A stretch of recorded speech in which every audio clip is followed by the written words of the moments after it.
นางอนัตตาวิปัสสนาภาวนาหาหันยอดธรรมอนัตตา2 ชั่วโมงเต็มก่อนนี้นางปฏิบัติกุกรรมในเขาพร้อมกันไว้สาเยตนา3 เจ้าก่อนพุทธังที่พุทธาเจ้านั้นผู้เจมีเฮาคาไว้คาออกสาธุธรรมังที่ธรรมานาตาเจ้านั้นผู้เจมีเฮาคาไว้คาออกสังฆังยาริยาแปดเจ้านั้นผู้เจมีเฮาคาไว้คาออกต่อสืบกาเฮาติเลยดูคันธาเปิงดีพระตราสังขากรอิมาหังอัตตาภาวังพุทธัสสะปาริจาสามิกาติอันธาพาเปิงพี่แยมในดูตันพุทธาสาวเฮาออกอิมาหังอัตตาภาวังธรรมัสสะปาริจาสามิกาติอันธาพาเปิงพี่แยมในดูตันธรรมะสาวเฮาออกอิมาหังอัตตาภาวังสังคัสสะปาริจาสามิกาติอันธาพาเปิงพี่แยมในดูตันอาริยสังขารสาวเฮาออกต่อสิกว่าเฮาก็อ่อนกันเนาะผู้หลวงที่ปุญญาก็ปันโตอริยเจ้ากุเจ้าก่อนอริยเจ้ากุเจ้าค่ะในยามเมื่อไหร่ก็ดีอันข้าวอ่ำหูเสเลตั้งกามลงสามเปิงไหลวนพิษไหลลาพิษไหลเหตุพินมาเจอนานแค่นดอปดปล่อยวางความบันขาวเขาอย่าให้เป็นอันตรายลงอันเหตุตามาโผนิปานันสกันติคโนมโนกัมมังวสีกัมมังกายกัมมังแสมมุเรวนพิศลาปิตัวเอพิมาติอาริยะเจ้าภูเจ้าสวรรค์พ้นความไม่ถินไม่ใช่นำกองการนั้นขินในยามในจึงข้าวก็บินเสียสมมาเขาปวุนทีวิสิตาธรรมะตังโดอาริยะเจ้าเขาภูเจ้าสวรรค์พ้นความไม่ถินไม่ใช่นำกองการนั้นขินในยามในจึง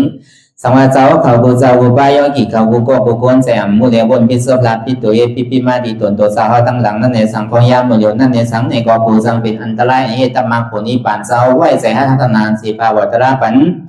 ยาได้เป็นอันตรายให้จำมาผลนิพพานตอนนี้กว่าวันตามเมื่อตาเฮจงกันอาหันทุกข้าทุกข้าเป็นอนัตตาเยาเดียวอนัตตาตาเปอัตตาที่วิจิกิสาเกลียสานั่นเลยมดสิ่งเก่งหายกว่าในภาวะสัตว์ในอังแผงมันคือเลยห้าไหวผลยันห้าขามปุยนิพพานก็เย็นขันภัยสกรรมหลวยตาเนาะสาธุในเกาะเฮาก็ดีใจมากพร้อมธรรมดาลายไว้วางใสลายจ้างตื้อกำลองตั้งอนัตตาวิปัสสนาภาวนานั่นเลยอ่อนตั้งในเกาะคือเฮานั่งขาไก่กุดขาขวาทับดั่งขาซ้ายก่อนไหลอันนั้นขาซ้ายทับดั่งขาขวาก่อนไหลมือสองคอนต่างตักไว้ยาวไว้ตัวเฮาสื่อเอบิเคียงเอบิยานก็ยาวในเฮารับหูเนอเปิดหูยามปิญญารับตาเนอตายามปิญญาอยากตัวที่มันนอวิญญาณหัดใช้เทียนเฮาหูนั่นอันใดเสียนอันไหนเทียนมันพูดบอกเกิดขึ้นเป็นมานั่นในเกาะ คือเขาหมอภาวางเป็นอนัตตาอ่อนตั้งเอาไปหันเจ็บไปหันทุกขะไปปองใส่เนื้อหน้าตานี่ก็คือเขาตัวดีลมถอยใจเขาเกิดออกตายเขาเป็นออกลูกปองเกิดเวียตายไหนทำใจว่าเขาตัวหลอกหลายๆแค่คือเขามีญาณปิญญาวันสภาวะเปิงเตะที่อันมันอุปเปิงพองอันมันไหลนั่นอยากตัวที่ไหนกว่าต่อถึงคือเขาพอจุนตัวจุนใจจุนเจ็บจุนขันธาอะไรเอาหมายสูงสุดนั่นเลยก็เขาหลวมเอาพาว่างกูเจอกูลองอย่าไปเอาโคตรเข้ามาใส่อันมันมีไว้อย่างนี้ก็เราเอาออกอันมันหนีจากยาเก่าเฮาไผ่มุกลงอันที่ห้าวแห้งที่มันเผาอยู่ตึงวันตึงคืนเผาอยู่ตุ้งเลินตึงปีตึงภาวะจัดปันนั่นไผ่กิเลสสาลงนั่นไผ่เมียวในพอห้อมรับมันในมันก็เย็นแหละสองวายย่อกาเมียวในนั้นป้อมยาในมันโมหายวะมันตีโตตอนนำขึ้นที่ว่าอันนี้ป้อมยาเป็นไรวะกัดกาแต่ไรยามันวะเนี่ยยอกาเมียวนั้นป้อมยามหายวะย่อมเป็นนั้นแหละเขาก็จ้างตื้อกรรมกว่าห้างไผ่ห้างมันวนวางไปกว่าห้างไผ่ห้างมัน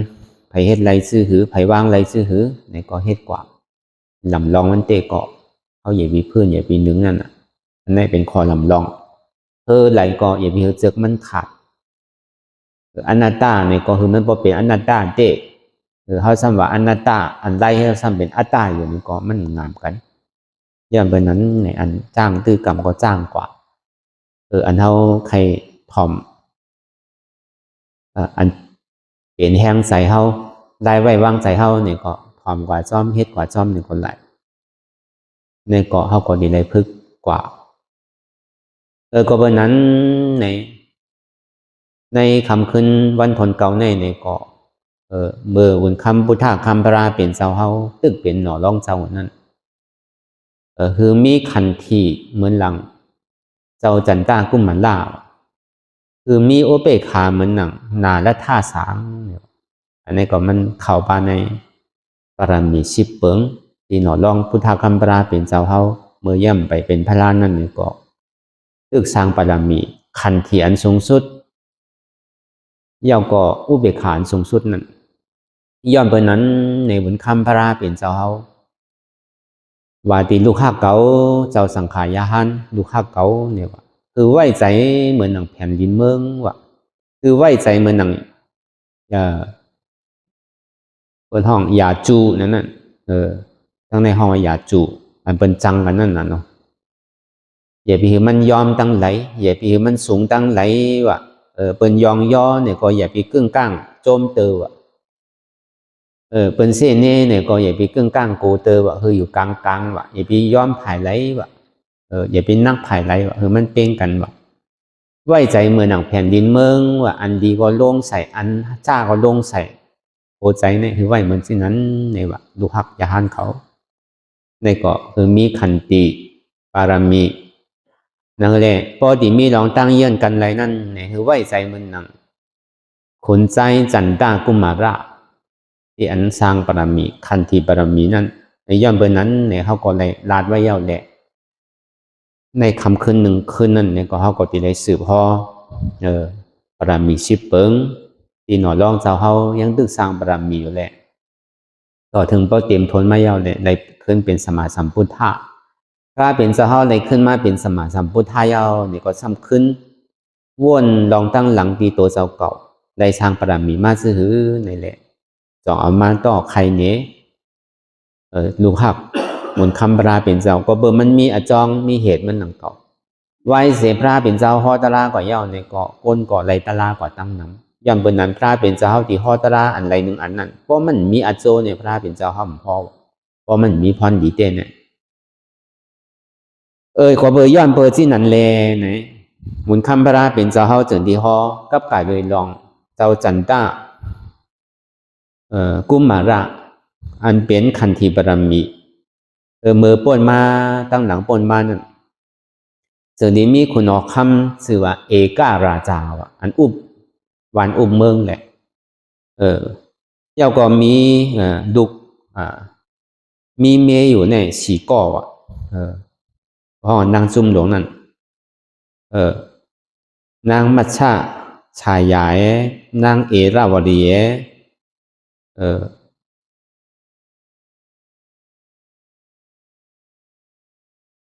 นางสักเกศินี要个นางสุนันตาวะมีเมียอยู่สี่ก่อมีลูกชายอยู่5 ก่อซึ่งมีลูกหญิงอยู่4 ก่อวะคุณเบิ่งเอกราชานั่นย้อนเบิ่งนั้นในมีวันหนึ่ง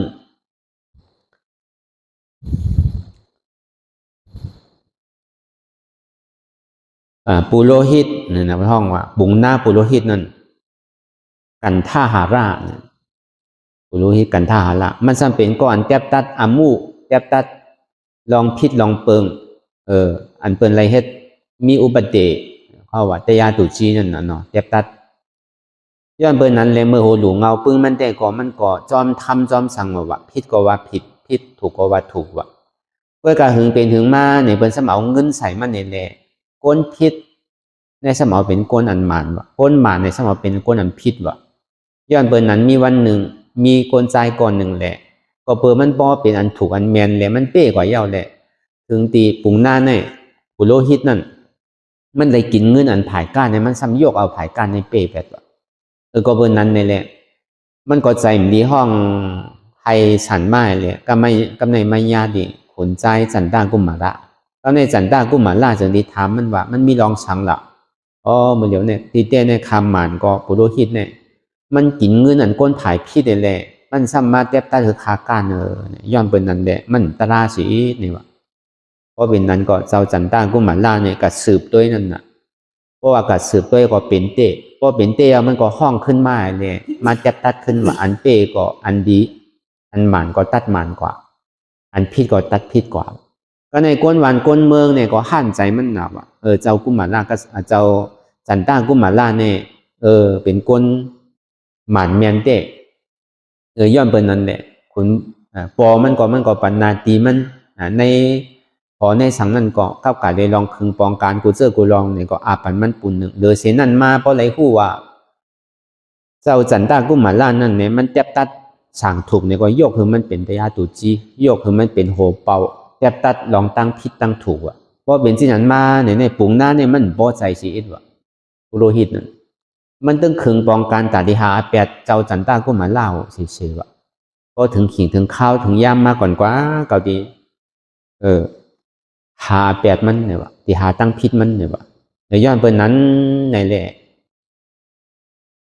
ก็ในมีวันหนึ่งมาเนี่ยคุณหอคำเอกราชานั่นซ้ำนอนรับกว่ากลางคืนวะเพราะนอนรับกว่ากลางคืนเนี่ยในซ้ำกับพันหันในเมืองผีวะเมืองผีจันตาวติงสาตีคุณผีคุณเชจ้าเขาอยู่นั่นในจีเจมของคุณเชจ้าเนี่ยมันเปี่ยวมันมนน่ะวะมันดีอยู่ดีด้วยน่ะวะนางผีเขาจะเนี่ยที่ดีเป็นเมืองผีน่ะเนาะก็เนี่ยพอมันตื่นมายาวเนี่ยก็มันจะดีห้องพอย่าเมื่อปังกลุ่มกันยาวเข้ามาในหอยาวเนี่ยก็มันจะดีห้องถามปุโรหิตนั่นน่ะปุโรหิตนั่นซ้ำเป็นหมอไปตังน่ะเมื่อเดี๋ยวเนี่ยก็ว่าหันเมืองผีมาในดีอยู่ดีแคมน่ะที่ได้เฮ็ดซื่อล่ะเพราะว่าที่เมืองผีเนี่ยเฮาที่ได้เฮ็ดซื่อว่าที่ได้เฮ็ดเมียวหือที่ได้ดูอันไหลลองตักด้วยโลเนี่ยว่าก็ในปุโรหิตอันเมิกนั่นใจเมิกนั่นมันก็จับตางมันก็เปิดมันก็ใครหาอาเปียอยู่อย่างน่ะพอจะเฮาใครเป็นขุนผีเด้จะเฮาโดวูใจยันเนี่ยว่า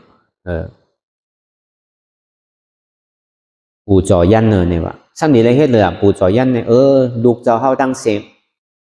เมียจะเฮาตั้งเสียงอันมี4 ก้อนนั่นลูกใจจะเฮามี4 ก้อนนั่นยาวกว่าลูกมี5 ก้อนนั่นลูกยิ่งอันเจ้าเฮามีอยู่4 ก้อนนั่นอันนั้นน่ะตีเลยเอากับปูจ้าวะตีเลยเอากับคุดคุมแหละตัดหัวตัดคอเลยปูจ้าวะยาวกว่ามาอาชานีจ้างยาวกว่าโวอุสุมพาราจังนั้นอันนี้ก็ตีเลยเอาปูจ้าวเนี่ยวะ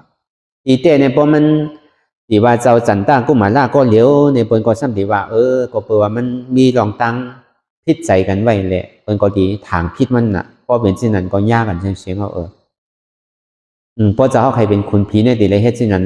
เนี่ยว่าพอเป็นเช่นนั้นก็เฮ็ดจอมเช่นนั้นแหละเนี่ยว่าก็เนี่ยก็กะห้องเอาเมมันมาสีก็ย่าก็ห้องเอาลูกมันยับเอาลูกมันมาอยู่หาก็ลูกใจลูกยิงโดยเช่นนั้นเนี่ยก็เอาลูกสะเทหลงในเมืองเขานั่นตั้งออกตั้งตกตั้งหอนตั้งจานว่ะเมื่อเอาเมมันได้เอาลูกมันได้ก็ก้นเมืองได้ในกลางไซว่ะขอมป้อใครในกลางไซซื่อนั่นน่ะก็เนี่ยพอเอาสะเทกว่านั่นเนี่ยใครพ่อมาว่ะในกลางไซว่ะลูกจะเขาในใครให้ก็ให้แหลมเป็นสังเนี่ยก็กะสะเทเนี่ยมันถูกดีให้เขามีตั้งพิษสังเนี่ยมันใจเป็นเจ้าเงินจะเขารู้เนี่ยว่ามันก็พร้อมว่ะมันก็พร้อมเขาว่ะก็ในเจ้าจันต้ากุมาล่าจึงดีก็ขอย้อนขว้างดีบอกมันว่าเจ้าปอเฮาเนี่ยว่ะเมียวอันโลกว่าเมืองผีอันว่าในโลกเหตุการณ์ดีก็เนี่ยว่าเมียวอันการสะอาดใส่ใจเพิ่นเนี่ยมันเป็นไรมันดีกว่าเมืองผีนั่นเนี่ยว่ะปอมันก็ถ่อมว่ะปอมันก็ถ่อมมันแบบนั้นย้อนเพิ่นนั้นนี่แหละซ้ำดีเลยเฮ็ดซื่อในเจ้าจันต้ากุมาล่าจึงดีว่าพอเป็นนั้นเต้อันคาเฮาก็เปิดว่ามันมีหลองตั้งพิจใจกันไว้นั่นแหละอันคาเฮาเป็นลูกซะแน่โดยเช่นนั้นอันเจ้าเฮาตีปู่จอยันนั่นเนี่ยก็ซ้ำขึ้นเอาไก่เฮ็ดคาปุ่งหน้าเอาคาโปโลหิตเชียงเลยเป็นแม่เฮาเลยสังเป็นตัวเฮาเลยสังลูกเฮาเลยสังซะแน่เอาไก่เฮ็ดคามันเฮ็ดกวนใจมันแหละเนี่ยว่ามันก่อมพร้อมว่ะแต่ในว่าเป็นนั้นมันจะดีวาทางคอนึงว่ะมันยังฮัดเฮ็ดป้อตันในเนี่ยว่ะฮัดสั่งคือ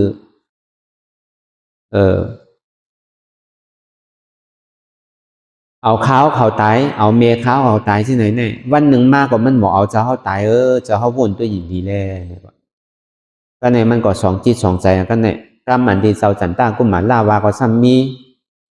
หลองมีตังมันเตะเลยพอเป็นนั้นก็ซ้ำปล่อยขึ้นว่ะเพราะว่าปล่อยขึ้นยาวในปาโลหิตใจเมิกนั่นจึงได้วนเรียกเขามาหาขึ้นว่ะที่อย่างไรเจ้าเขาปล่อยละเนี่ยว่าเจ้าเขาใครเมืองผีเนี่ยก็เบอร์ใครคือเขาดีก็รู้เนี่ยว่าเพราะเขาตายเขาดีแล้วก็อยู่เมืองผีจอมเจ้าเขาเชียงๆน่ะเจ้าเขาก็ซ้ำดีเลยเป็นคุณผีนั่นน่ะเนี่ยว่าถ้าหมอลองเมืองผีเนี่ยมาหยอกมันทางว่ะ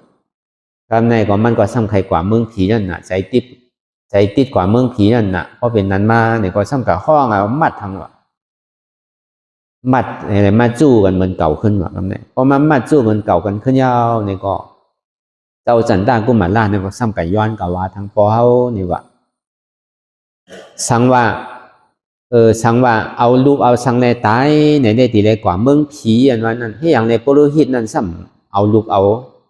เมเอาปีน้องมันตายละให้อย่างซ้ำเพราะว่าตีเลยกว่าเมืองผีเต้เนี่ยมันก่อมถอมคุณเอาคำนั้นกันในปอเฮ็ดสินั้นมามันจะนิวามากำทางคอนึงเมียวปอเมอันว่าเนี่ยเปิ่นใจหักลูกห้าเนี่ยว่าตอนนั้นมีลูกเนี่ยยังย้อนสุดต้องอะไรวอนขอขุนผีขุนช้างเขามาจอยอันเฮาหักลูกอันใครลูกนั่นเกิดมาเฮายังโดดลุ่มลาวอ่ะเฮายังโดดตัวถึงว่ะสังว่าใครคือฆ่าลูกเขาตายเต้ๆเนี่ยก็มาตายที่ไหนเนี่ยมันมีอาโจสังว่าตากะอยู่ในตับซึกอะไรต่อสู้กับหยานสูเนี่ยยังติมียังติลีก่อนอ่ะอันนี้มาตายดอกตายหลายได้มันมีอาโจสังตากะอยู่ในนาซึกอะไรกับตึกซึกตายเนี่ยยังติมีอาโจก่อนปอเมเนี่ยใครลูกเนี่ยมันใจว่าเมียวปอเมเนี่ยมันใจหักลูกห้าเนี่ยว่ะมันก็ว่าเอาลองนึงเอาลองนึงแตกเอาก็มันก็ซ้ำขึ้นเปลี่ยนใจขึ้นว่ะกำไนพอเป็นเช่นนั้นก็ปล่อยขึ้นแหละ2 ปอกกำไนก็ในพอถึง3 ปอกมายาวเนี่ยก็มันก็จึงดีว่าเก่าก็ว่ามาใน2 ปอกก็ว่าอันเจ้าเฮาเป็นปีเป็นน้องที่ในเก่าบอกในปอเฮาพองเลยเก่าได้ว่ามาก็มันถอมมาว่าปอเฮาเนี่ยเป็นสิก็มันถอมมาว่าอันเฮาเป็นน้องใช่ไหมน้องเก่าใช่ไหมกันลาดพองเลยเมย์เขาใช่ไหมกันลาดพองเลยหลานเขาใช่ไหมกันลาดพองเลยเนี่ยว่ะเพราะเป็นสิ่งนั้นมาเยาวในซึ้งไผกันลาดก็มันทอมว่ะกำในถึงดีกำนึงสุดมาเนี่ยหลานใจมันอันก็เป็นลูกเจ้าจันต้ากุมารานั่นชื่อห้องว่าวัสุรากุมารวัสุราอันนี้ก็มันซ้ำหักหนาว่ะหลานใจก็มันก็ในหักเหลือบนเสียงว่ะ ปู่เฮาซ้ำดีเอาเฮาตายยังเนี่ยว่าเฮาสิได้ผาดยานกันหลานใครตายเนี่ยว่าเพราะว่ามันหันหน้าหลานมันเอาก็ใจมันเนี่ยใครเฮ็ดอ่ะว่ากันปล่อยก็ปล่อยเลยปล่อยกับทั้งกรรมว่าเป็น3ปอกถ้าในปุโรหิตในตึกกว่าเฮ็ดขุดพังขุดสังนั่นแหละตึกที่ห่างแห่นตาดีปู่จอยันนั่นน่ะมันซ้ำได้ฮู้อะไรเรียนปอกมาถามขึ้นว่าที่อย่างล่ะเจ้าเนี่ยว่าเจ้าซ้ำปล่อยอย่างทางหลังเนี่ยเจ้าเฮาใครกว่าเป็นคุณพิยาเนี่ยว่าใครกว่าเป็นคุณพิยาเนี่ยว่าก็ใครกว่าเป็นอยู่พวกใครกว่าเป็นก็เจ้าเฮาหลวงปู่จอไว้เนี่ยว่าเขาก็ทีแรกกว่าเป็นคุณใจเป็นผีอยู่เมืองจอมเจ้าเฮานั่นน่ะเนี่ยว่าซ้ำใครเป็นคุณผีวะเนี่ยเพราะเป็นนั้นมาเนี่ยก็ซ้ำเอายับทางวะก็ในปอเมอันอยู่ที่ไกลอยู่ต่างบ้านเมืองปอเมของเจ้าคุณนอกคำเอกราชานั่นก็เลยยินข่าวก็เนียดมาว่าดุกเนี่ยว่ามันใจเมียวเบิ้นเนี่ยว่ามีวันเหตุการณ์เมืองเลยเอาอาสาเปิ้นตายอันว่าเนี่ยมันตกนาลายไงเนี่ยว่าเพราะว่าเข้าใครเป็นคุณผีอันว่านั้นเฮาหลวงเฮ็ดตั้งดีเนี่ยมันก็ว่าหลายเจอหลายร้องสิได้เป็นคุณเนาะเนาะมันถ่อมลุกถ่อมปอถ่อมเมสังเอานะให้มาหามก็มันถ่อมอ่ะเพราะเป็นสินั้นนั่นโกมันเปลี่ยนใจทางในแลเขาก็เนียดมัดเนียดสังเลยเอาออกมือในดอกมือปีกผ้าตูอ่ะปีกผ้าตูปีกสังใช่ไหมก็เนี่ยก็อันเป็นเมเป็นดุกไปนั่นดุกไปที่เขาซ้ำเอากว่าทางเก่าอ่ะมาวอนขอปอทางกรรมว่าปอเขาเป็นชื่อก็ตาเอาคานั่งตายก็เย้าอ่ะปีเท่าเนี่ยคือเอารอดเลยคาเขานั่งตายก็เย้าอ่ะเป็นดุกไปเนี่ยมันจะดีว่าเป็นไรเนี่ยว่าเราดีลุ่มล่าตัวถึงก้อยหนังเก่าโอชูตายกว่าเซต้าเนี่ยก็อันจ้าเป็นเจอเป็นสูเจ้าในก็ดีลุ่มล่าถึงได้เนี่ยว่าอย่าไปไม่ใจสังเนี่ยว่าวันสื่อขอสื่อก็ไม่ปล่อยว่ามันจังเหตุสื่อว่ามันจะดีเขากว่าเจ้าจันตากุมารละพอเป็นที่นั้นมาเอาเนี่ยเจ้าจันตากุมารละจะดีลาออกมาน้ำตาก็พอยิงหนังเก่าดีตายเตี้ยวน่ะวันสื่อก็ผู้ว่ามันดิ่มรอเรารู้นางต่อในกว่าเนี่ยอันที่ปียามปันโคเลี้ยงโคสังในปีมในปันยาวเนี่ยบ่สื่อก็ไว้ใจดีๆแหละเขาก็อุบโอ้กันเนี่ยก็น้ำตาพอยิงหนังเก่าก็เป็นที่นั้นมายาวเนี่ยก็ถึงดีกำเนิดสุดมาเนี่ยก็เอามือเตะพอเอามือเตะเอาเนี่ยพัดตัวเมืองก็ปีก็น่ะนั่งป้นใจเขาในวันในเมืองป้นในวันในเมืองเนี่ยก็ป้นในใจในวันในเมืองขนใจเขานั่งมหาเทวีเขาหลานเจ้าเขาจะไหนเขาติ่มในตัวเอาเนาะอันเขายองเคิงอันเขากว่าเขาไปอันเขาเรียนอันเขายองเคิงก็ได้เสียวนำชาเขาติ่มในเสียวเขาติ่มในสังยาวเนี่ยว่าตอนนี้กว่าแต่มันดีเป่าเพราะเหมือนหนังหอห้ามมาว่ามันมีไผเอาหนักเอากะตายมุ่งมดเอากะตายมุ่งมดแล้วลูกก็ในพวกเขาปีกพัดตุยาวเนี่ยก็ก้นหวานก้นเมืองเนี่ย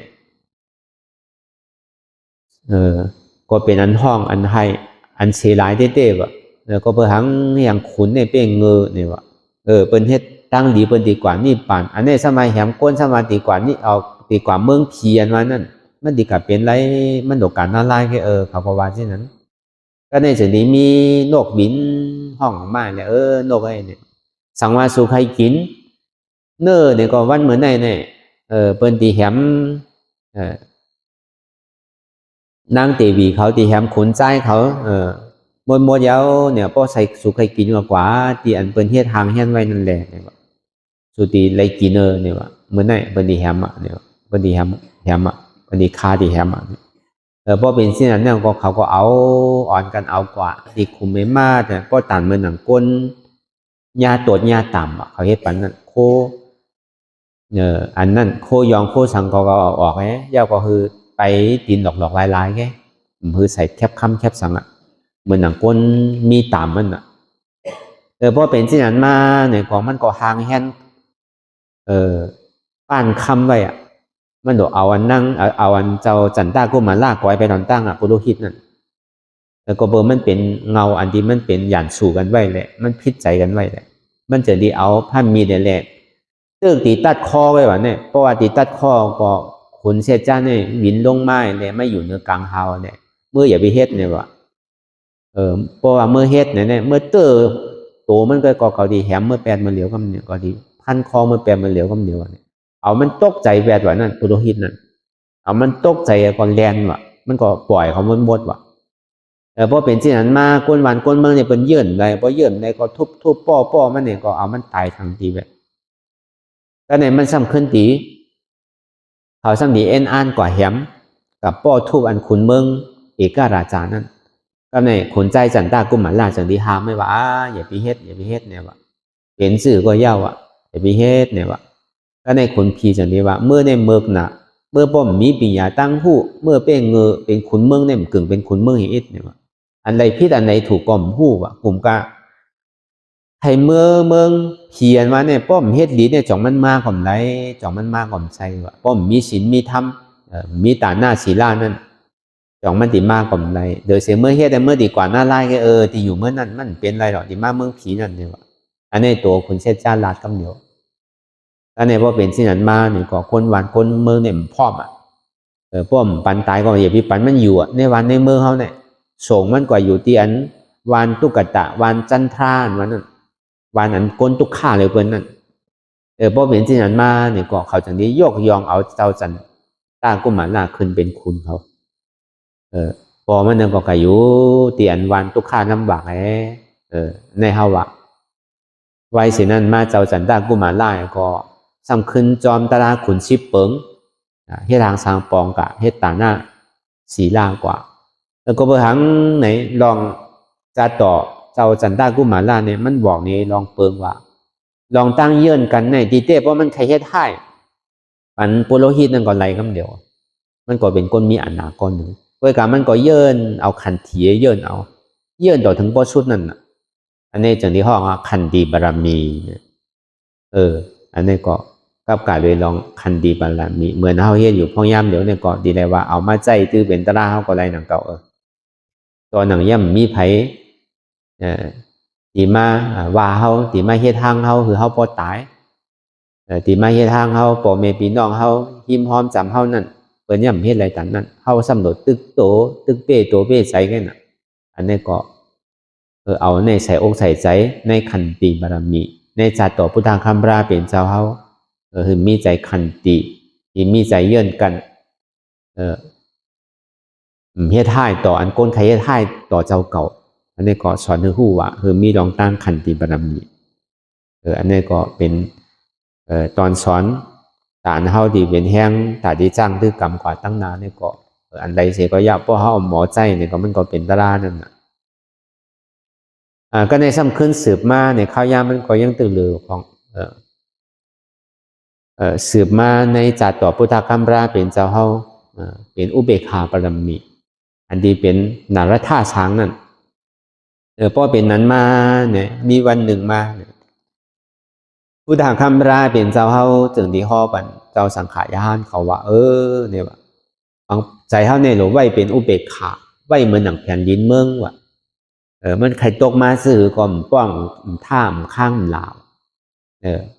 คือมีใจเป็นอุเบกขาแปดแบบเมตตากรุณามุติตาถึงนี้กำนึงสุดมาก็ไหวเป็นอุเบกขาแปดนั่นอย่าบีกว่าโจมตีอันเป็นยองย่ออย่าบีกว่าใจลำตีอันเป็นใดว่าใดเซ่ใดนี่เท่านั้นเนี่ยคืออยู่ไหวว่างเป็นอุเบกขาแปดเนี่ยอันเนี้ยลองตั้งอุเบกขาบารมีนั่นเนี่ยก็พุทธคัมภีร์เป็นเจ้าเฮาจังดีฮอเมื่ออันมันเจ้ายังตื้อสร้างบารมีเป็นเจ้านารธาสังอันอยู่ในเมืองสังเป็นคุณอยู่ในเมืองสังนั่นย่อมเป็นนั้นไหนแหละในเมืองมิถิลานั่นถ้ามีเมืองหนึ่งเป็นวิเทหาวะมันอยู่ในเตืองมิถิลานั่นจึงที่มีขุนอังคาราราชาวะคือขุนเมืองนั่นอังคาราราชาเนี่ยมันจอมตราชิบเปิงว่ะของขุนเนี่ยราชิบเปิงเนี่ยอันเหมือนหนังขุนในเมืองไทยอันรัชกาลที่เก่านั่นน่ะจอมอันตราชิบเปิงอันวะพอเป็นที่นั้นมาเนี่ยมีวันหนึ่งมาเนี่ยเดินมันหงายไว้วะก็ในพอถึงขิงขาข้าวยำมาอำมาตย์เขาคนในหอเขามาสู้ตุ่มกันยาวก็มันก็แงนขึ้นกว่าเดินเดี๋ยวมันหงายไว้นั่นเดินหงายเหมือนที่ไหนในเฮาตีเฮ็ดสังดีเนาะเนี่ย เขาที่เฮ็ดอันใดเนี่ยมันที่มีอโจว่าถูกที่เฮ็ดอันใดเนี่ยว่ามันก็สำคัญตัวกว่าที่อำมาตย์เขาว่าอำมาตย์เขาเนี่ยตึงเสียงเนี่ยมีอยู่3ข้อวิชัยเนี่ยนะวิชัยอามาตย์ก้อนหนึ่งว่าสุนัมมาอามาตย์ก้อนหนึ่งว่าอารตาอามาตย์ก้อนหนึ่งว่ามี3ข้อเพราะว่าตัวเขากว่าเอาก็ที่เฮ็ดสังลีเนี่ยมันถามด้วยเติมปังด้วยนั่นน่ะก็ในสุนัมมาอามาตย์นั่นเนี่ยสัมวาสือเนี่ยว่าเฮาถูกตียกซึกยกสังเฮาเลยกับต่อสู้กับเปิ้นน่ะโดดเข้านาซึกโดดตึกซึกเฮาหลวหางแฮนโคเฮากับตึกซึกนี่ว่ากำในซ้ำอารตะอันหางแฮนตึกซึกเนี่ยเป็นอารตะกำในสุมาณะเนี่ยสัมวาสือเนี่ยว่าตอนนั้นในวันในเมืองเนี่ยเปิ้นบ่พร้อมโฮมเฮาสิเสียงเปิ้นบ่คืนอยู่จอมเฮาสิเสียงเฮาสิก็ตึกเฮ็ดหยังยานสู่เฮาก็มีตาเลื่อนง่ายเหมือนสิไหนเนี่ยเปียวมนเซ่อห้องก้นมาพรมากะมาลำเปียวจอมอายงในกรรมกงนี่มันดีฮื้อเนี่ยเปิ้นมาเด็ดติ่งห้องเพียงห้องความกาพรเนี่ยเปียวจอมอายงกรรมกงนี่แคมเขานี่ว่าอามาตย์ก็เนี่ยก็เนี่ยมีใช้อามาตย์ในสมัยมันมีอาโจสังเจ้าคุณเนี่ยว่าอันเปียวอันมนเนี่ยมันหาง่ายว่าเฮาก็บ่เปียวบ่มนมันเนี่ยฮู้กะหือมันเป็นอันเมียวหาง่ายอยู่ว่ะเพราะว่ามันเป็นเรื่องง่ายที่ไหนเนี่ยเฮาถูกดีกะหาอันภูมิปัญญาตั้งหู้เอาเมื่อหาถามปริศนาลองตั้งปัญญาตั้งหู้อันปุโกอันเปิ้นมีตั้งหู้ตั้งหันนั่นเฮาถูกดีเมื่อหาเนี่ยเพราะเป็นที่นั้นมานั่นเอกราชาเนี่ยมันก็ปองใจครับเนี่ยเพราะฉะนั้นก็ดีเอาดีอ่อนคำเมื่อเฮาซ้ำดีเมื่อหาดีไผล่ะ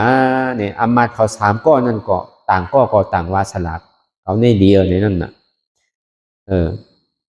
ก็ในส่วนนี้มีอารตาอามาตย์นั่นส่วนนี้ว่าสลาคาเนี่ยคุณน่าชีวากะมันมีก้อนหนึ่งเนี่ยอันนี้ได้แคบน่ะชื่อเสียงก็ซ้ำลังหนาวนั่นพอเป็นที่นั้นมายาวเนี่ยเขาก็จนกันกว่าตีอยู่ตีเศร้าคุณนากาจีวากะนั่นตีป่ามิทยาเพราะว่าเขาเมื่อยาวเนี่ยก็พอเมื่อหนังยาวเนี่ยก็คุณนากาจีวากะนั่นเนี่ยก็ฮับตอนดีนะว่ะเพราะฮับตอนยาวเนี่ยก็ต้องตักกันไปอยู่ดีนั่นน่ะก็เนี่ยคุณเอาคำเอกราชาเนี่ยสันติธรรมว่า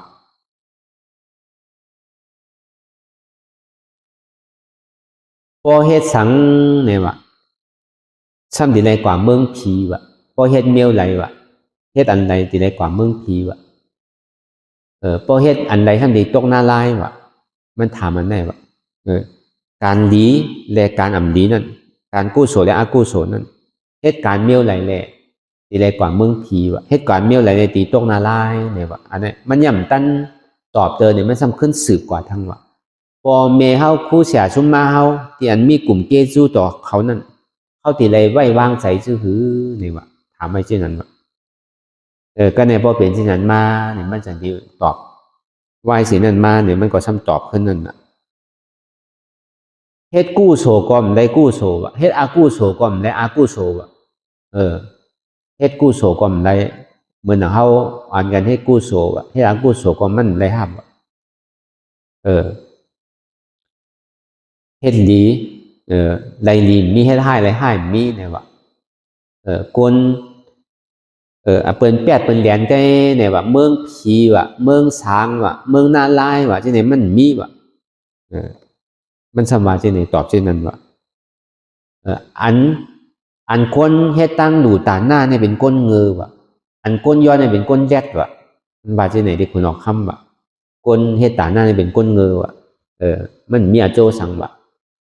ก้นย้อนสั่งเป็นก้นแยดว่ะคำหาสังเขาไม่ย้อนกันด้วยเนี่ยอันเฮาปันในห้องเงืออันเขาย้อนในเขาแยกนั่นเนี่ยว่ามันก็วางว่าที่ไหนก็เนี่ยพอมันค่อยตัวหุ่นออกคำในอาสังป้าใจครับเนี่ยสัตวะตั้งโมตั้งเสียงรู้เนี่ยว่าตั้งโมตั้งเมียนสัตวะเนี่ยมันมีเจ็ดนะตุข่าสุข่าธาตุดินน้ำลมไฟแล้วก็มีใจมีอยู่เจ็ดนั่นนะ สัตวานั่นก็มันเป็นธาตุดินน้ำลมไฟก็ว่าพอตายมาเนี่ยก็ธาตุดินก็เย็นเป็นธาตุดินธาตุน้ำก็เย็นเป็นธาตุน้ำธาตุไฟก็เย็นเป็นธาตุไฟสุขะทุกข์มันมีมันกว่าห้างมันแก่เนี่ยว่าพอเมื่อไรเลยพอ60กัมพาเตมายาวเนี่ยก็มันตีดอดเลี้ยวกว่าห้างมันเนี่ยมันดีกว่าถึงดินนี่ป่านห้างมันแก่ว่า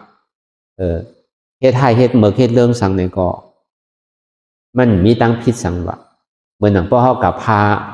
ากับพันเปิ้นนี่ก็พอพันเตอร์กว่าก็มันเป็นในกลางเลยว่ามันใจว่าพันโกนตายว่าอันนี้ก็มันเป็นอากุโสสังว่าอันนี้ลองตั้งอันตอบแกมันนั้นตอบเช่นนั้นว่าก็ในโกนอันจอยแถมซ้ำอลิตาอมาตนั้นมันก็ซ้ำห้องห้าว่าใจเนี่ยว่าเมื่อกูพอกแน่คาเป็นโกนคาโวเนี่ยว่าเมื่อจัดป่อนปนมานั่นเนี่ยว่าก็ในถึงที่คาตายมาเนี่ยซ้ำมาเป็นอมาตเจ้าเฮาอยู่ว่ามาตกในเจอเจ้าเฮาย้อนเปิ้นนั้นเนี่ยเมื่อกูปองเนี่ยเมื่อจัดก่อนเนี่ยคาได้แหมโวอันคาเลยตายนั่นเนี่ยคาให้อย่างเลยคาย่ำได้ห้าว่าอกุศลนั้นที่อย่างทำคายังได้มาเป็นคุณอยู่ละเนี่ยว่าตีเต้มันไหนเต้ก็อามาตก็ในเนี่ยก็เปิดชังเนี่ยก็เปิดกู้โสอันที่มันไรเฮ็ดเนี่ยมันปะอาโจนตั้งว่ากู้โสมันไรเฮ็ดซื้อเนี่ยมันเลยเอาดอกไม้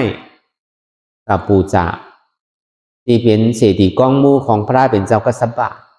อันนี้มันหู้ไรจัดเดียวกันน่ะตีเต้อันมันไรมาเป็นอามาตเนี่ยก็เปิดพ่อนดีอันมันไรกว่าดูต้านไวสาเศรษฐีอันที่เป็นถัดต่อของพระเป็นเจ้ากษัตริย์อันนี้มันหู้รู้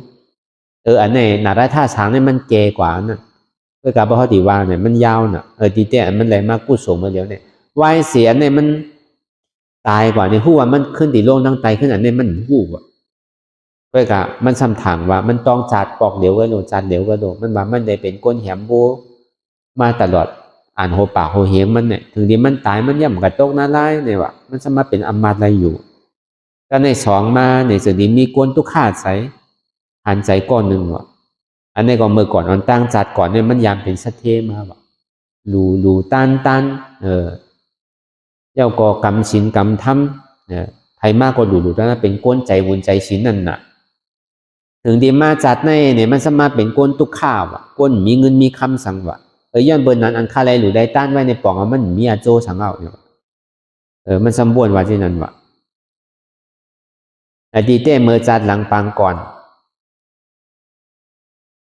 นั่นเนี่ยอาโจอันที่มันไรมันหู้น่ะมันหู้จัดเหลวก็รู้จัดอ่อนตั้งนั่นทางในเนี่ยมันซ้ำหันสังขายาหานมามันก็ซ้ำออกตั้งเฮ่อมาเนี่ยเจ้าสังขายาหานมาถามว่าพอออกเขาตั้งในดีกว่าเช่นไรล่ะดีเมื่อตั้งไรล่ะดีกว่าตั้งไรค่ะล่ะมันก็ซ้ำตึงเฮ่อเอาหลาเจ้าสังขานั่นว่ะเมื่อมาถามอย่างใครกว่าตั้งไหนเอากว่าเนี่ยใครลาดกำจ้ามไม่กะย้อนเปิดอากูสวนในเลยมันก็สามารถเป็นก้นตุกข้านั่นก็เปิดอาโจพรดีอันมันเลยเฮ็ดไว้นั่นมันไปส่งผลอาโจเตอผลอาโจจ้านั่นมันมาส่งอันตั้งนั่นอันนี้มันพูดถึงว่าอันนี้หนาราธาสังในซ้ำเกณฑ์ดีกว่าอันนี้เขาว่าเอาข้อความมาใน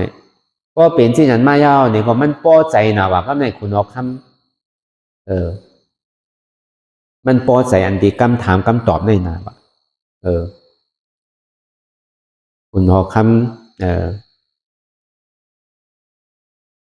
อังค่านั่นคุณออกคำอังค่า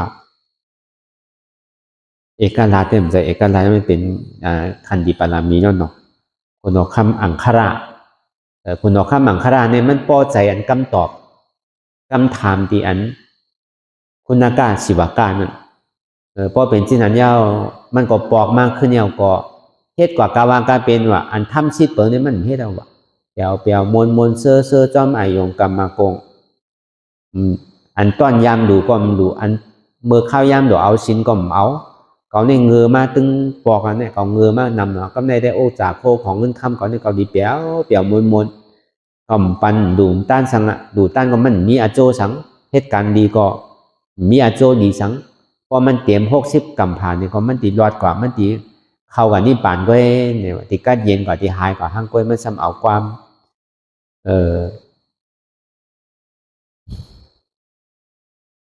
คุณอากาศิวากามาใจกันเนี่ยเพราะเป็นที่นั้นมาเนี่ย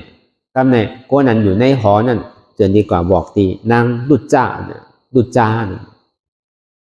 ตีเป็นลูกยิงหักเจ้านั่นลูกยิงหักอันคุณออกคำน่ะมันหักหนาวพอ14วันใช่ไหมพอเดือนวันพี14คำใช่ไหมมันมาหาปอมัน14มาหากูเลินวะพอมาหาเย้าเนี่ยก็ป้องว่าซ้ำเอาเงินปันมันพอเอาเงินปันมันเนี่ยก็มันก็กว่าเฮ็ดจาก้าดูปันเปิดในวันในเมืองถึง14 15มากกว่าซ้ำกำสีนั่นน่ะเพราะว่ามันได้ยินข่าวเช่นนั้นเย้าเนี่ยก็มันก็เข้ามาหาป้องว่ะเพราะว่ามันติดปอกขึ้นเย้าเนี่ยก็กูปอกให้ปอมันใกล้เอาเงินปันน่ะแล้วเนี่ยพอถึงในมาเนี่ยเพราะว่ามันติเมื่อยปอมันก่อมตักเสียงว่ะปอมันตักเสียงว่ะให้ยังล่ะพอเขาโดยย้อนเงินเนี่ยว่ะโดยย้อนกูปอกพอเขาปั่นเนาะก่อมปั่นเนี่ยว่ะเมื่อเอาเงินเนี่ยก็เฮ็ดมีอาโจสังว่ะกับลูกกับตาเนี่ยมันมีอาโจสังว่ะย่าเบิ่นอันนี้ก่อมปั่นเนี่ยก็ไหนเนี่ยว่ะให้อย่างในปอเขาในซ้ำเงอที่ไหนล่ะเมื่อกูปอกเนี่ยเลียดอยู่ให้อย่างซ้ำเงอที่ไหนล่ะเมื่อกูปอกเนี่ยเก่าเมื่อกูปอกเนี่ยเก่าเงอเนี่ยเมื่อเดี๋ยวเนี่ยเก่าเลียดจะมาเมื่อเดี๋ยวเนี่ยเก่าเงอเนี่ยว่ะมันก็ซ้ำเถ่งลูกยิงมันว่ะลูกยิงมันถึงดีว่าปอเฮาเนี่ยว่ะอันลองปอเจ้าเฮาเฮ็ดที่ไหนได้มันใจเมียวมันเปี่ยวอยู่ในอายุกรรมกวงเนี่ยมันเป็นเส้นตั้งแต่ดีกว่าหน้าลายเนี่ยเนี่ยว่ะมันโดดเฮ็ดตั้งดีเหมือนเฮายามเฮ็ดเหมือนมากูปอกอันเนี่ยว่ะมันก่อมถ่อมลูกยิงมันว่ะก็ในพอเป็นที่นั้นเนี่ยมันก็เอาลองตั้งสละคนน่าสิว่ากล้ามารับนั่นน่ะเพราะเป็นที่นั้นเนี่ยเพราะว่าเฮ็ดสังเนี่ยมันมีอาโจในให้ยังเนี่ยมันสำกับวดเข้าถึงเข้าป่าให้ยังล่ะเพราะว่ามันมีอาโจเตเนี่ยมันกลมโดอยู่ว่าจำเถินจำป่าเนี่ยในย่อมเบอร์นั้นเนี่ยมันสำกับเฮ็ดให้ยังล่ะกับบวชเป็นวุ้นเจ้าบวชเป็นเจ้ายาเซ่ให้ยังล่ะเนี่ยว่าเพราะว่ามันมีอาโจตั้งดีนั่นมันกลมถ่อมวายยังก็ว่าแทงพอเขาโดดปอกขึ้นมาขึ้นเหมือนเก่าดีพอเขาเฮ็ดได้มันใจเมียวมันเป็นเส้นตั้งมันสั่งถูกเฮาโดเฮ็ดคืออะไรมีตาหน้าศีละพอเขาขึ้นมาเป็นก้นที่ไหนได้มันลองเปี่ยวลองมวลลองโจมเซอร์โดยอายุกรรมโกงเนี่ยมันเป็นเส้นตั้งกว่าหน้าลายพอเขาไอ้กว่าเมืองผีเคยเป็นคุณผีนั่นเนี่ยเขาโดเฮ็ดตั้งดีเนี่ยวายก็ว่าทั้งมันก่อมถอมเฮ็ดตักเสียงไว้อันนี้พอเป็นที่นั้นมาเนี่ยก็มันเตอก่อนนะพอมันเตอก่อนเนี่ยก็ว่านผ้าว่านผีครับเนี่ยในเมืองผีเลยสังเมืองสังเลยสังเนี่ยมันมีผีดีผีเมียช้างดีช้างเมียนั้นว่านั่นอันอยู่ในตลาดนั่นมาสั่งสอนบรรอูเขาพองรู้อูเขาในเงือผู้ตีพิษตีถูกอันใดพิษผู้อันใดถูกผู้เนี่ยเป็นอันตั้งหันพิษกว่ายาวเนี่ยก็เบิกกับจอมฉาชุมามันดีเลยมันเหมือนหนังชาชุมามันดีเนี่ยก็อ่อนเข้าตกขี้นะมันเหมือนหนังกลางที่มันจุบยาพิษยาเวอร์ไว้วะก็กับปากใส่ว่ามันเป็นยาเวอร์นั่นน่ะมันเหมือนนั้นกับจอมมันอะไรก็เป็นนั่นก็ในห้อนกับถึงดีคุณสร้างนารท่าคุณสร้างนารท่าเนี่ยก็จึงดีลงมาพอลงมาอย่างก็ผ่านสั่งเป็นเจ้ายาเช่เลยมันวินอยู่เหนือพัตูเขานั่นพอวินอยู่เหนือพัตูเอาเนี่ยก็นั่งดุจานั่นจึงดีไวก็ในเจ้าคุณออกคำก่อนจังให้จือเอาไว้จอมหนังก่อนว่าของมันทูชานโน่นมันบินขึ้นมากเลยจะเข้ามาที่ไหนสมาลองสังเนี่ยว่ามาลองก็เปิดดูยิงหักมือเนี่ยนะว่านคอก็เลยก็มาเนี่ยว่าก็ดีมาเกลีปันลองตั้งหันพิสูจน์นั่นเนี่ยว่าที่ไหนว่าคุณออกคำก็ทำอันนึงอยากก็ทำอันนึงนะในปาดีเนี่ยมันนำนะอันนี้เขาว่าปอดพอเป็นที่นั้นมาในเบอร์หัวหลวงเงาปึ้งมันก็มันขยุ่มว่ะมันก็ถอมหูไว้หูไงถอมหูเอาออกกว่านั่นน่ะมันเอาเข้าใจนั่นน่ะก็ในเหตุกว่าให้มาพอเป็นที่นั้นพอจะเขาว่าจัดนามีเต้ในซึ่งพอมันมีจัดนาเต้เนี่ยขายย้อนหยิมเงินพองไงเนี่ยว่ะคดีกับไปเอาจัดนาคดีกับชายจัดนาเนี่ยเมียวเจ้าเขาเนี่ยมันเบิกเงินเดิงนู่นมีศีลมีธรรมนู่นเนี่ยว่ะพอปัญญิมเซต้าเนี่ยก็มันจังกะเอาดีไรเนี่ยตีกะเอาหน้าไล่ก่อนมันจะเขาตีกะตกหน้าไล่น่ะมันมีศีลมีธรรมตีกะปันเงินก็นั่นมีศีลมีธรรมเนี่ยมันปันไรเนี่ยวะมันก็วานลองที่นั่นก็คุณเอาคำก็ถ่อมมันเนี่ยแหละเพราะว่าอะไรเสียนตั้งสั่งถูกเอาเนี่ยก็มันจะดีใครในลองหน้าไล่นั่นน่ะ ใครในลองนาลายนั่นในหมอนาลายมีอยู่28หมอคนเฮ็ดเมียวในกินเดี๋ยวจอมในอายุกรรมคงคนเอาตัวใจเปิ้นตายรักเอาพวกของเปิ้นซั่นนี่ยาเก่าผัวเก่าเมียว่ากำ8กำเหรียญกินเหล้าเมายาเนี่ยมันติกะตกหมอในพอเฮ็ดทางเปิ้นที่ไหนติกะตกหมอในเอามันตกใจเลยกูแบบนั้นพอเฮ็ดลองตั้งดีเนี่ยชั้นนี้ขึ้นกว่าเมืองผีจันเนี่ยจัน1จัน2จัน3จัน3กว่ามันมีน่ะเส้นตั้งแต่นี้เป็นคุณผีพอเฮ็ดสมถะภาวนาเนี่ยมันสิเล็กขึ้นกว่าเป็นสังปฐมาตุติยมันก็ไขเนี่ยลองตั้งพอเฮ็ดเฮ็ดลองตั้งดีนั่นดีลงนาลายในหมอนาลายเนี่ยมันเป็นที่นั้นที่ไหนแล้วก็ในเมืองผีเนี่ยเป็นที่นั้นที่นั้นก้นตาที่ขึ้นกว่าเมืองผีนั่นเป็นที่นั้นพอเฮ็ดให้เนี่ยมันเป็นที่ไหนพอเฮ็ดดีเนี่ยมันเป็นที่ไหนแตกเนื่องนี่ลองตั้งอันที่เขาถามมานั่นก็อันสองก็เอามาในก้นผ่านนั่นก็มันก็ซ้ำแก่แบบนั้นเขาฮู้อะไรจัดนั่นแกเมื่อจัดอ่อนตั้งเขาเลยเฮ็ดไว้ที่นั้นที่ไหนเนี่ยเขาเลยมาจามก็เปิดอาโจ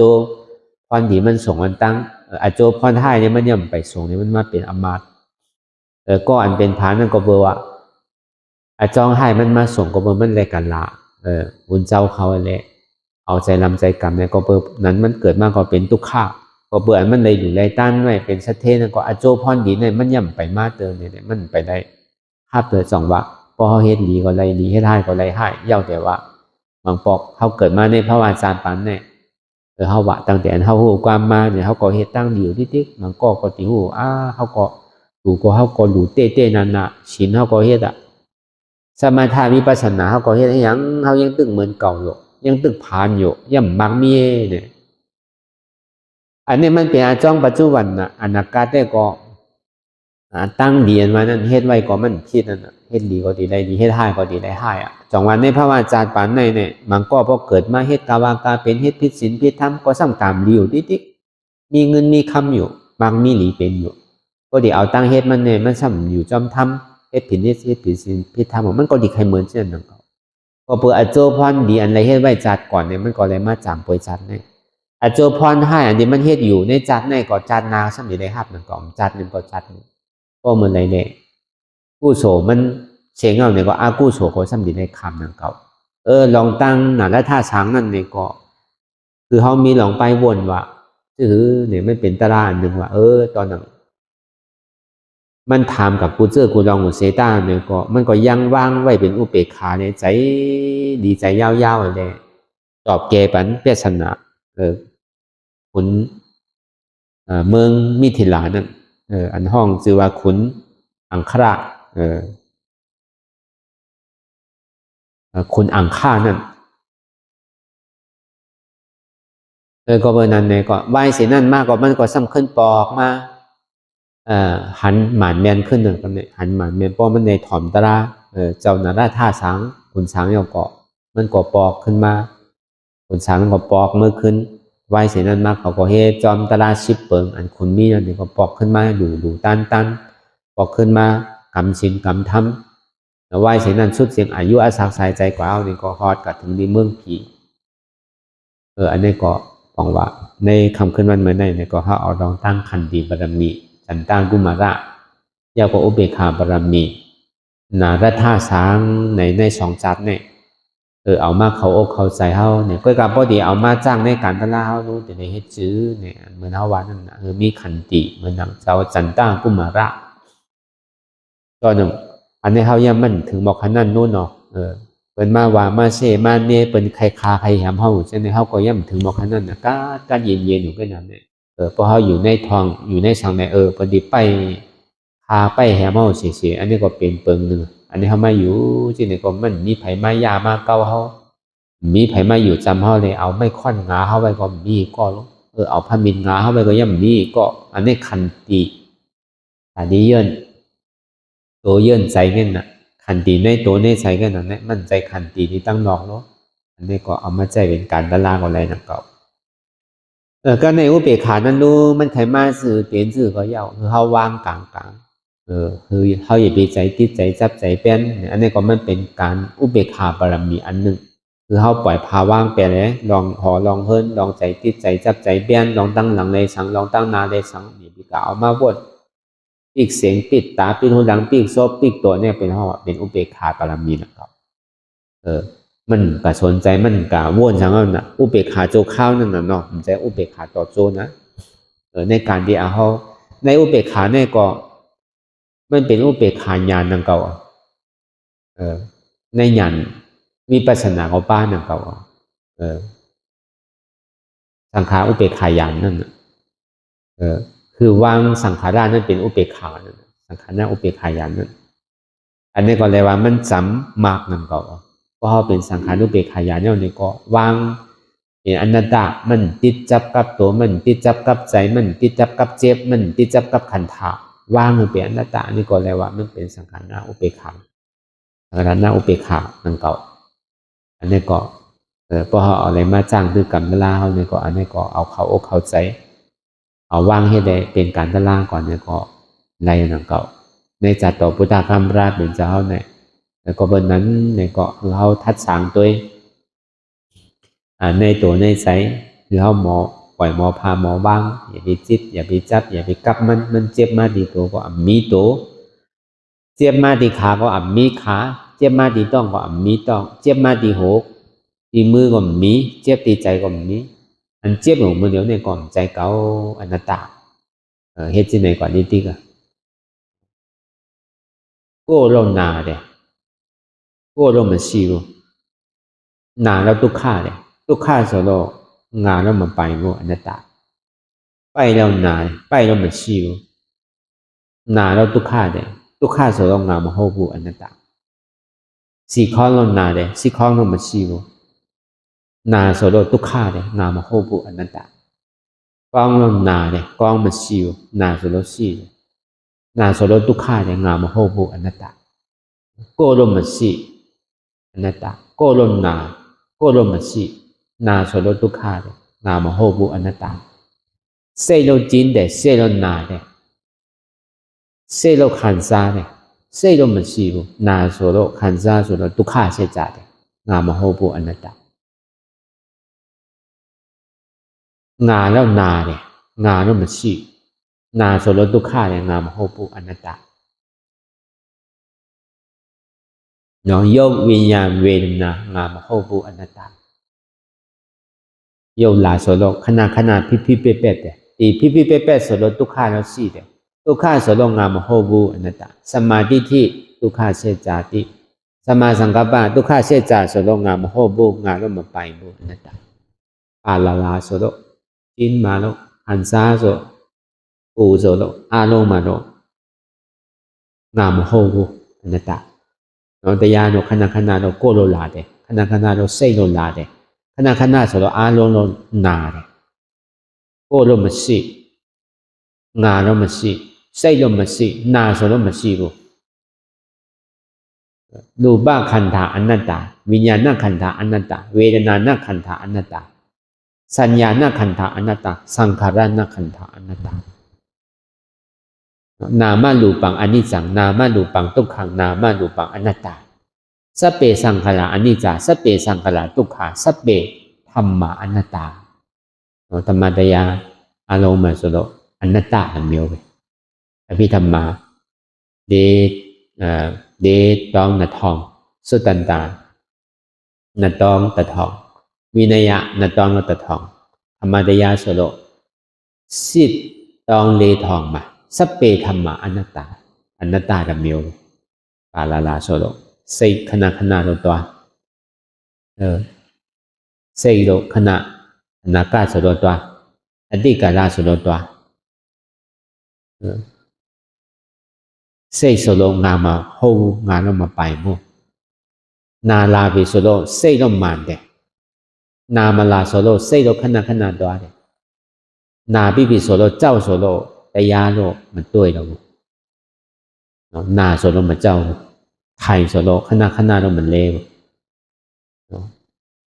နှမျိုးတော့ရှိတယ်လူတေဆိုတော့နှတ်တော့သွားတယ်အတ္တတေဆိုတော့အရိယဆိုတော့ရပြီပါတေဆိုတော့ကောင်းမှာပေါ့ပါတေဆိုတော့မိုက်တယ်လူတေဆိုတော့ကောင်းတယ်အတ္တတေဆိုတော့ကောင်းတယ် ปาเตโสโลมาทรงบุในเนี่ยเนี่ยก็คือเฮาวนยาวๆเข้ายามหึงๆในอย่าไปว่าไผน่ะอย่าไปว่าเทิงน่ะเตียนเฮาหันเฮาวนเอาวนหันนั่นนึงพอเพ่งเป็นกันวนต่อถึงเจ็บนั่นพอสุดวนต่อถึงทุกข์พอสุดตัดต่อถึงอัตตาพอตกพุทธขาดกว่าอันใดที่มันพุทธบอกเกิดขึ้นเป็นมานั่นนี่ก็คือเฮาหมอวางเห็นอนัตตาไหลนี่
ลองตั้งอันเป็นอยู่กุเซอกุยา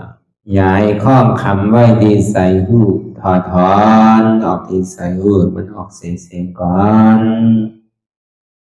สภาวะอะไรก็ดีลองตั้งอะไรก็ดีอันเกิดขึ้นมาที่อยู่ตัวที่ใส่ที่เจ็บสนั่นถอดถอนออกที่ใส่หูมันออกเสียงสภาวะยุคาสีเปิงสนั่นเจ็บเทียนโตกอดเนตสานสั่นไหวโคมไต่ไม่กัดอ่อนแข็งสู้ตุนทรัพยายจึงอยากเป็นดูสภาวะยุทาสีเปิงสนันตีหนังทาดกว่าผู้ทรัพย์ตีอัตตากว่ายึดว่ามีโตมีใสมีเจ็บสนันเอาบ่วางเป็นอนัตตาไหลลองแสนพ่องปิวอยู่อันเฮาว่นลึกว่นเลยอยู่เป็นเดิมเป็นลาวอยู่ซึ่งในสาวถอดถอนออกตีใส่หูมันออกเสียงก่อนยอมกึดยอมออกยอมลงอันเฮ็ดให้เฮายินดียินให้เสื่อมอารมณ์เสื่อมถึงใสถึงคอไว้ตีมันยืดไว้ตีมันเป็นทุกขานั้นควรปล่อยวางออกที่ใส่หูมันออกเสียงก่อนลองเสื้อเป็นทุกข้าเลยลองย้อนถึงใสหลายๆอย่างมันเกิดขึ้นมาตีตัวตีใสตีเจียบสนั่นควรวางย่อเสียงก่อนก่อยค่ายย้ายลายหนึ่งพื้น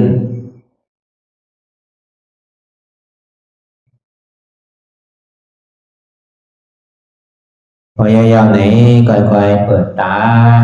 มืนตาลอย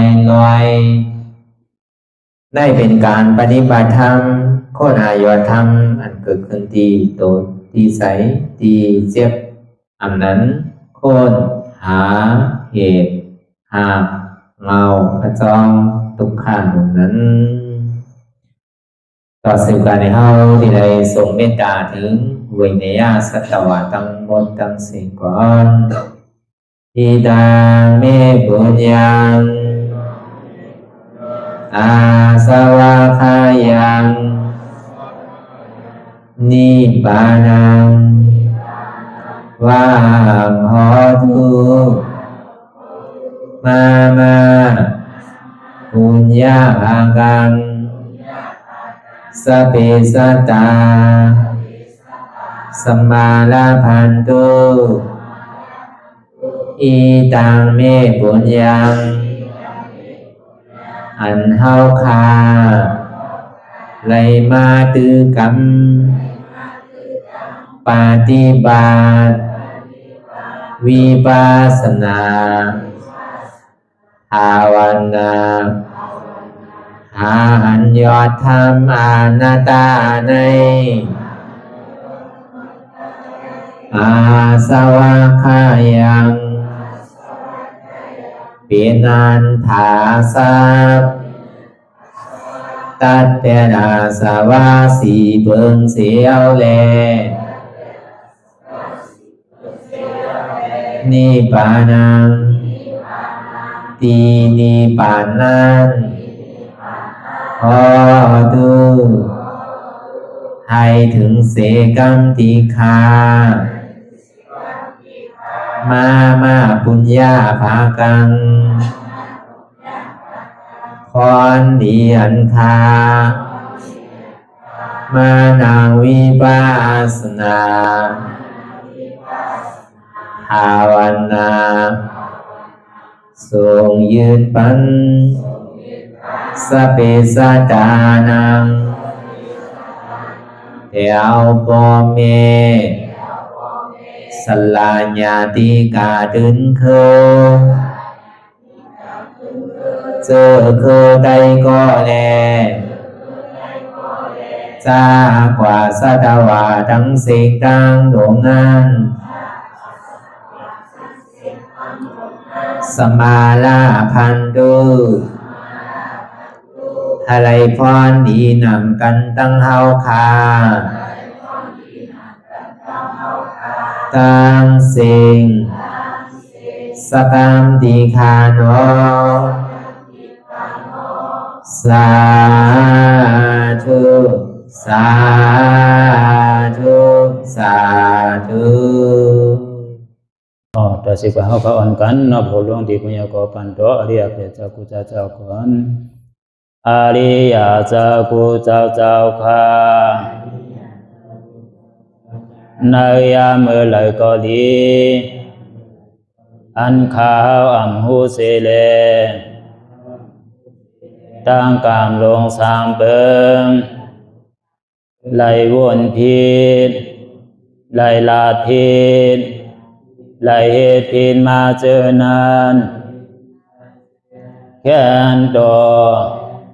ปดปล่อยวางความบันขาวเขา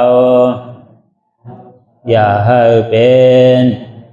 อันตรายลงอันเหตุตามาโผนิปานันสกัมติคาโนมโนกัมมังวสีกัมมังกายกัมมังแสมมุเรวนพิศลาปิตัวเอพิมาติอาริยะเจ้าภูเจ้าสวรรค์พ้นความเมตินเมสายนำกองการนั้นขินนิยามในจึงข้าวก็เป็นเสียสมาเขาปวุนทีวิสิตาธรรมะตังโดอาริยะเจ้าเขาภูเจ้าสวรรค์พ้นความเมตินเมสายนำกองการนั้นขินนิยามในจึงสังวาเจ้าเขาภูเจ้าภูบายกิเขาภูก็ภูคนแสมมุเรวนพิศลาปิตัวเอพิมาติตนตัวสาวตั้งหลังนั่นในสังพยามโยนั่นในสังในกอภูสังเป็นอันตรายเหตุมรรคผลนิพพานเจ้าไหวใส่ให้ทัศนานสีภาวตระปันยาได้เป็นอันตรายให้จำมาผลนิพพานตอนนี้กว่าวันตามเมื่อตาเฮอจงกันหาหันทุกข้าทุกข้าเป็นอนัตตาเยาวเดียวอนัตตาตาเปอัตตาติที่วิจิกิจสักเรียสารนั่นเลยมดสิ่งเก่งหายกว่าในภาวะสัตว์ในอังแผงมันคือเลยห้าไหวผลยันห้าขามปุยนิพพานก็เย็นขันภัยสกรรมรวยตาเนาะสาธุสาธุ